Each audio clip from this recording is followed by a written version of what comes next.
Hello guys, welcome back to my YouTube channel.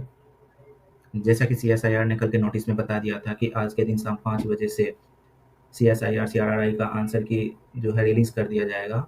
As per notice उन्होंने answer की release कर दिया है। तो वैसे कैंडिडेट जो भी अपीयर हुए थे, आप सीएसआईआर सीआरआरआई के पोर्टल पर जाकर के अपना आंसर की चेक कर सकते हैं और अगर आपको लगता है कि किसी भी तरह का डिस्क्रिपेंसी है, तो आप उसको चैलेंज भी कर सकते हैं। तो चलिए मैं आप लोगों को बताता हूँ कि स्टेप बाय स्टेप कि किस तरह से आप अपना आंसर की चेक कर सकते हैं और किस तरह से आप चैलेंज भी कर सकते हैं। उसके लिए सबसे पहले आपको कोई भी ब्राउज़र खोल करके गूगल करना है कि सीएसआईआर सीआरआरआई खोलना है। सीएसआईआर में जैसे ही खोलेंगे तो आप यहाँ पर जाकर के साइड में देखेंगे इंपॉर्टेंट लिंक में recruitment of JSA and junior stenographer. तो इसको ओपन करने के बाद आप नीचे आने के बाद इसमें देखेंगे एडवर्टाइजमेंट जो है तो चैलेंज मैनेजमेंट पोर्टल, ये स्पेशल पोर्टल, इसके लिए स्पेशल लिंक एक्टिवेट किया गया है जिससे आप आंसर की देखेंगे और चैलेंज कर सकते हैं। तो चैलेंज मैनेजमेंट पोर्टल को खोलने के बाद आप इसको खोलेंगे। खोलने के बाद इसमें आपको रजिस्ट्रेशन नंबर ये मांगेगा या रोल नंबर मांगेगा। तो रजिस्ट्रेशन नंबर या रोल नंबर आप अपने एडमिट कार्ड से देकर के जो आपका जो डेट ऑफ बर्थ होगा, डेट ऑफ बर्थ डालने के बाद आपको लॉगिन करना है। लॉगिन करने के बाद आपके जीमेल पर ओटीपी आएगा। ओटीपी आने के बाद आपका फिर ऐसा खुलेगा, तो आपका आंसर की खुल जाएगा। आपको 2-3 मिनट वेट करना पड़ सकता है, जीमेल पर ओटीपी आने में टाइम लग रहा है क्योंकि अभी सारे बच्चे एक साथ देख रहे होंगे तो थोड़ा टाइम लग रहा है अभी रिस्पॉन्स लेने में, मतलब जीमेल पर ओटीपी आने में। और इस तरह से आप यहाँ पर देख सकते हैं कि और इस तरह से यहाँ पर आप देख सकते हैं कि इसमें ये बताया गया कि जो करेक्ट ऑप्शन सिलेक्शन है, जैसे इसका अगर सही किया तो वो ग्रीन, जो भी आंसर आपका करेक्ट है उसमें उसमें आपका ग्रीन होगा, जो आपका रॉन्ग होगा उसमें रॉन्ग दिख जाएगा, और येलो जो दिखेगा, येलो दिखेगा कि आपने जो आंसर सेलेक्ट किया था वो है, और जो राइट आंसर है वो राइट आंसर आपको, मतलब येलो जो है येलो दिखाई देगा कि येलो दिखाता है कि जो राइट आंसर है, और रेड वाला दिखाता है कि आपने जो आंसर सेलेक्ट किया था लेकिन वो गलत हो चुका है, वो इसको दिखाता है। इस तरह से आप अपना मार्क कैलकुलेट कर सकते हैं और कैलकुलेट करने के बाद जो भी है टोटल मार्क काउंट करके आप हमारे कमेंट सेक्शन में भी लिख सकते हैं कि आप किस एग्जाम के लिए अप्लाई हुए थे, जेएसओ के लिए हुए थे या जूनियर स्टेनो के लिए, और आपका टोटल कितना सही हुआ सेक्शन 2 में, जो कि सेक्शन 2 ही मेनली कट ऑफ सेक्शन 2 का ही mainly marks cut off decide करेगा। तो इसीलिए आप कमेंट सेक्शन में ज़रूर बताएं कि आपका क्या मार्क्स रहा। और साथ ही अगर आपको इसके बाद लगता है कि किसी भी तरह का क्वेश्चन में आपका दिक्कत हुआ और दिक्कत हुआ है तो उसको आपको चैलेंज करना है। जब चैलेंज करना है तो उसके लिए आपको सबसे ऊपर आ जाना है आंसर की के। सबसे ऊपर आने के बाद यहाँ पर देखने को मिलेगा कि grievance about question.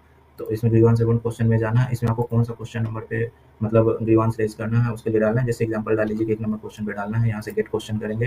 Gate question करने के बाद आपको यहाँ दिख जाएगा कि किस टाइप का कंप्लेंट है, कि ऑल द ऑप्शन या answer are wrong for a question. इसमें आपको ऑप्शन सेलेक्ट करना है कि या more than one correct option या आंसर इन क्वेश्चन, रॉन्ग या एम्बिगुअस क्वेश्चन, मतलब क्वेश्चन आपको क्लियरली समझ नहीं आ रहा, आउट ऑफ सिलेबस क्वेश्चन, या करेक्ट ऑप्शन क्या होना चाहिए।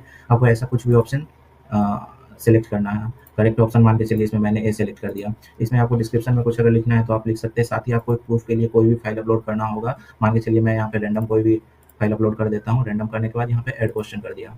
ऐड क्वेश्चन कर दिया, जैसे ही आप ऐड क्वेश्चन करेंगे यहाँ पे लिख रहा है क्वेश्चन से भी सक्सेसफुल है। इसके बाद अगर आपको कोई और दूसरा भी करना है तो ऐड मोर क्वेश्चन कर सकते हैं। ऐड मोर क्वेश्चन के बाद यहाँ पर फिर से दूसरा कोई क्वेश्चन सेलेक्ट करना है और सेम प्रोसेस से जाना है। आपको किस टाइप का कंप्लेंट है वो सिलेक्ट करना है। इसमें रीजन कुछ डिस्क्राइब करके लिखना है। However it is not mandatory. साथ ही आपको कोई प्रूफ एक जो होता है कि अगर कोई आपको लगता है कि नहीं इसको प्रूफ दे सकता है कि नहीं इसका ये आंसर होना चाहिए तो उसको फिर से अपलोड कर देना है।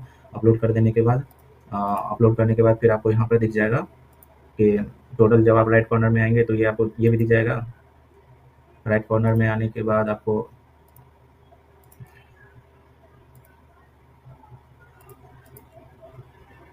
फिर आप राइट कॉर्नर में दिख जाएगा कि आपने कौन कौन सा क्वेश्चन नंबर जो है कंप्लेन इशू रेज किया है और उसका इशू का मेन रीज़न क्या है, करेक्ट ऑप्शन क्या होना चाहिए, उसके हिसाब से आप यहाँ पर कर सकते हैं। अगर आपको अभी भी लगता है कि नहीं आपको ये क्वेश्चन नहीं करना है तो आप यहाँ से एडिट कर सकते हैं या डिलीट पर जाकर के उसको डिलीट कर सकते हैं। साथ ही आप पेन, इसके आगे आपको पेनों पे बढ़ना होगा। पेनों पे जब आप बढ़ेंगे तो यहाँ पे लिखा हुआ है कि टर्म्स एंड कंडीशन दिया हुआ है कि fee once paid will not be refunded. एक बार जो आपने फी पे कर दिया है फी रिफंड नहीं होगा, तो इसलिए आप नोटिस को जो कि नोटिस में बताया हुआ है।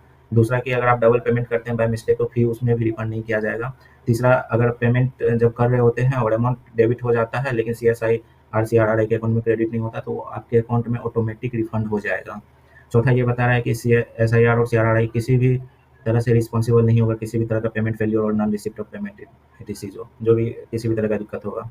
और इसीलिए कैंडिडेट को इन्फॉर्म किया जा रहा है कि objection can be submitted only once. Objection जो है एक ही बार आप सबमिट कर सकते हैं, इसीलिए केयरफुली रेज करें जितने भी सारे ऑब्जेक्शन है। और इस तरह से यहाँ पर आपको बॉक्स पर टिक करना है एक्सेप्ट टर्म्स एंड कंडीशन।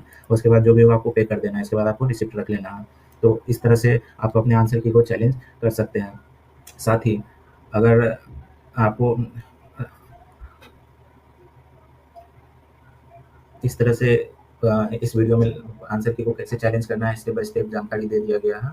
अगर आपको और भी किसी तरह का दिक्कत होता है तो आप कमेंट सेक्शन में हमें बता सकते हैं। पूरी पूरी तरह से कोशिश की जाएगी कि उसका सॉल्यूशन आपको दिया जाए और आप अपना मार्क्स ज़रूर कैलकुलेट करके कमेंट सेक्शन में हमें बताएं और ये भी बताएं कि आप जेएससी पोस्ट के लिए अपीयर हुए थे या जीएसटी पोस्ट के लिए। और वीडियो पसंद आया तो वीडियो को लाइक करें, शेयर करें, कमेंट करें और अगर हमारे चैनल पर आप नए हैं तो चैनल को सब्सक्राइब भी करें।